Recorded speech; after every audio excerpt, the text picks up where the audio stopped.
નમસ્કાર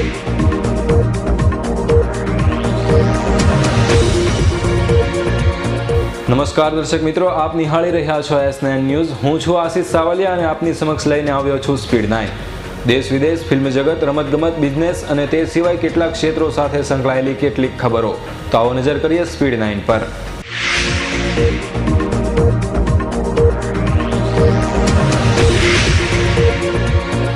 ઉત્તર પ્રદેશના મુઝફ્ફરનગરમાં થયેલી હિંસા અને અખિલેશ યાદવ વિરુદ્ધ નારેબાજી કરાઈ। ઉત્તર પ્રદેશના હિંસાગ્રસ્ત મુઝફ્ફરનગરના વિસ્તારોની મુલાકાત લેવા ગયેલા મુખ્યમંત્રી અખિલેશ યાદવ વિરુદ્ધ ગ્રામજનોએ ભારે સૂત્રોચ્ચાર કર્યા। હરિયાણાના રેવાડામાં સૈનિકો વચ્ચે નરેન્દ્ર મોદીએ પાકિસ્તાનના હુમલાઓના મુદ્દે સરકારને કરી ટાર્ગેટ। વડાપ્રધાન પદના ઉમેદવાર બન્યા પછી સેનાના જવાનોની રેલીમાં મોદીનો પહેલો ધમાકો। નરેન્દ્ર મોદીએ કહ્યું, દેશની સેના પાસેથી બિનસાંપ્રદાયિકતાના પાઠ ભણે છે આ કેન્દ્રની સરકાર। મોદીની ઉપસ્થિતિથી હરિયાણાના રાજકારણમાં ગરમાવો। મોદીની રેલીમાં 2 લાખથી વધુ પૂર્વ સૈનિકોની હાજરી। ચંદીગઢમાં વડાપ્રધાન મનમોહન સિંહે કહ્યું, શહેરી ગરીબો માટે 15 લાખ કરતાં વધુ મકાનો બાંધવામાં આવશે। શહેરી ગરીબોના મકાન માટે 41,000 કરોડ રૂપિયા ફળવાયા। કોંગ્રેસી નેતા શકીલ અહેમદે અડવાણી પર નિશાન સાધતા કહ્યું, અડવાણીએ ભારતીય રાજકારણમાં કોમવાદનું ઝેર રેડ્યું છે। અડવાણી પર નિશાન સાધનાર શકીલ અહેમદે નરેન્દ્ર મોદીને કહ્યું, મોદી કોમવાદના રોગનું જોરદાર લક્ષણ છે। ભાજપના વડાપ્રધાન પદના ઉમેદવાર અને ગુજરાતના મુખ્યમંત્રી નરેન્દ્ર મોદીના જન્મદિવસે કોર્પોરેટરો જગન્નાથની આરતી ઉતારશે। જન્મદિવસે નરેન્દ્ર મોદી જગન્નાથ મંદિરમાં આશીર્વાદ લેવા જાય તેવી શક્યતાઓ। નાણામંત્રી ચિદમ્બરે કહ્યું, કોંગ્રેસનો વહીવટ દૂરદેશી ભર્યો અને જ્યારે અન્યનો ભાગલાવાદી છે।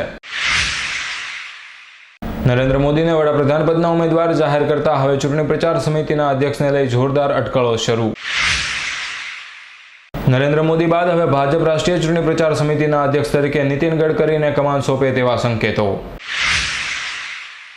ચાલુ માસના અંતમાં મળનાર ઓબામા અને મનમોહન વચ્ચેની બેઠક આર્થિક મુદ્દાઓ પર કેન્દ્રિત થશે। મનમોહન અને શરીફ વચ્ચે ન્યૂયોર્કમાં મંત્રણા થઈ। પાકિસ્તાનના ન્યાયપંચને 23મીએ ભારત આવવા મંજૂરી અપાઈ।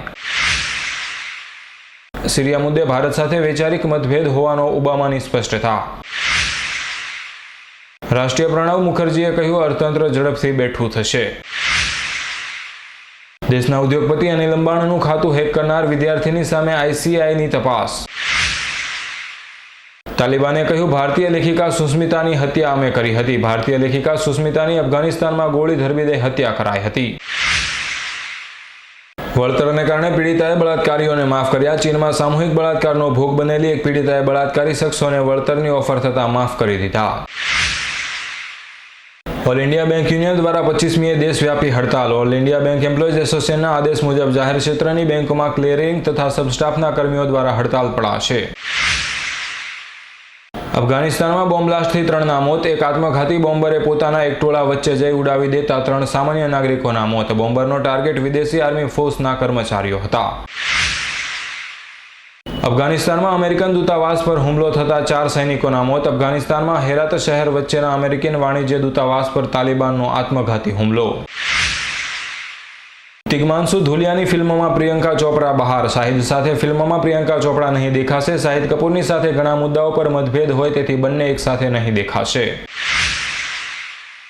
અમદાવાદના મણિનગરની 5 પ્રતિષ્ઠિત શાળાના 21 શિક્ષકો ટ્યુશન કરાવતા ઝડપાયા। જોકે હાલમાં તપાસ આડાપાટે ચડાવી દેવાઈ હોય તેવી ચર્ચા।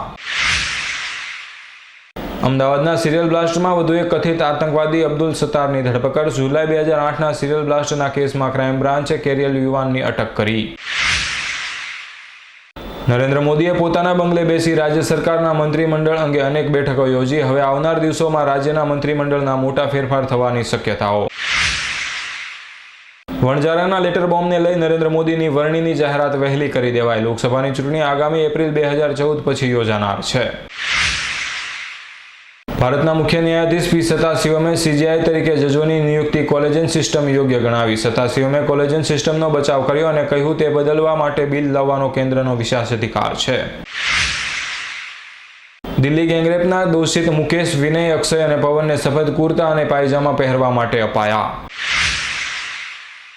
બિગ બોસ માટે સલમાન ખાનનું આમંત્રણ શાહરૂખ ખાને સ્વીકાર્યું। એક સમયના કટ્ટર દુશ્મન શાહરૂખ અને સલમાન રમજાન માસમાં એક થતા હવે ગાઢ દોસ્તી દેખાઈ રહી છે। બિગ બોસ માટે શાહરૂખે આમંત્રણ સ્વીકારતા સલમાનના આ શોમાં શાહરૂખ હોસ્ટ તરીકે જોવા મળશે. અમેરિકાના કોલોરાડોમાં અત્યાર સુધીનો સૌથી ગંભીર પૂર. ભારે પૂરથી 4ના મોત, 172 લાપતા થયા. ભાજપમાં મોદી અને અડવાણીના ગજગ્રાહને લઈ અનેક અટકળો યથાવત. મોદી મુદ્દે અડવાણી હજુ પણ નાખુશ હોવાના અહેવાલો. ભાજપના રાષ્ટ્રીય પ્રમુખ રાજનાથસિંહે કહ્યું, અડવાણીને રોષે ભરાવવાનો અધિકાર છે, પરંતુ તેમને મનાવી લેવાશે અને કેન્દ્રમાં આગામી સરકાર ભાજપની જ હશે. ભાજપના રાષ્ટ્રીય અધ્યક્ષ રાજનાથે કહ્યું, 25મીએ ભોલાની રેલીમાં નરેન્દ્ર મોદી અને લાલકૃષ્ણ અડવાણી એક સાથે મંચ પર હાજર રહેશે.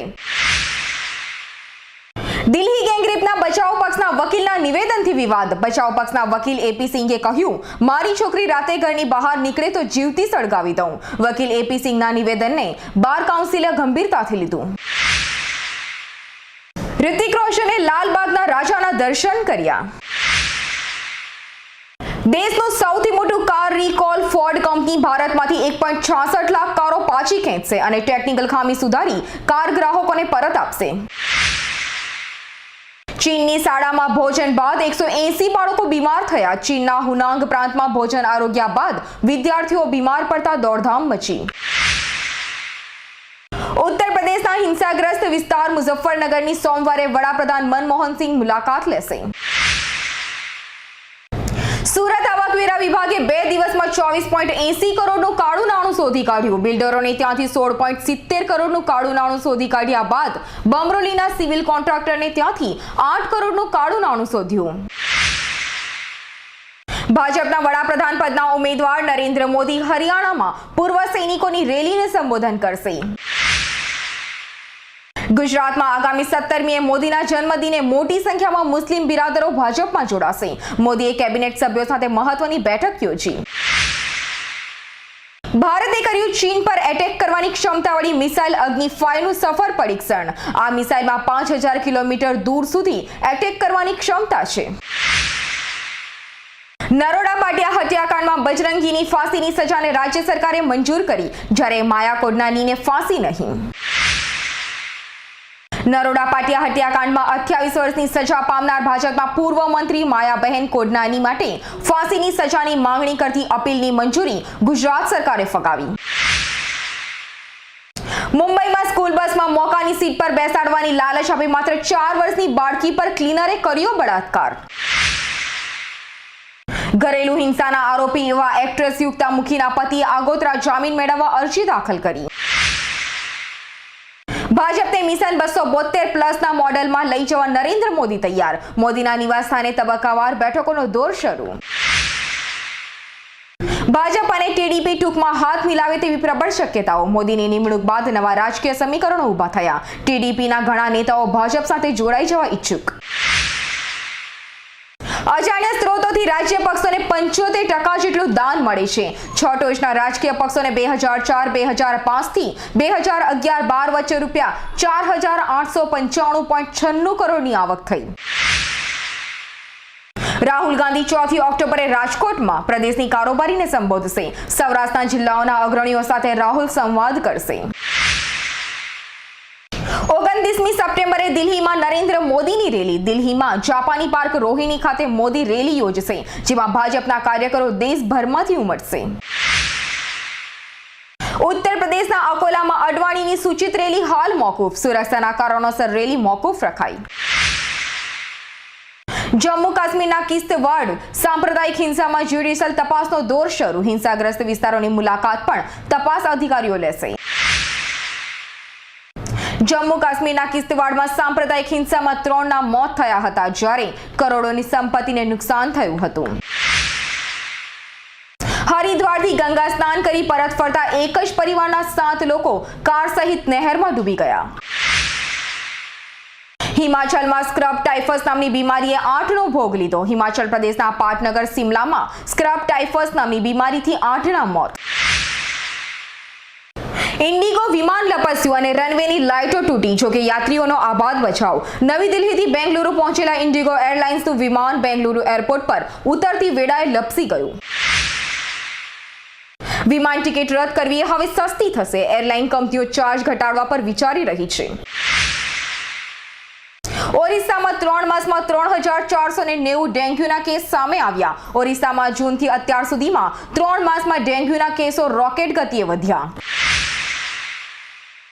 તો દર્શક મિત્રો, આ હતી અમારી ખાસ રજૂઆત સ્પીડ 9. આવી જ ખબરો સાથે ફરી મળીશું. ત્યાં સુધી રજા આપશો. નમસ્કાર.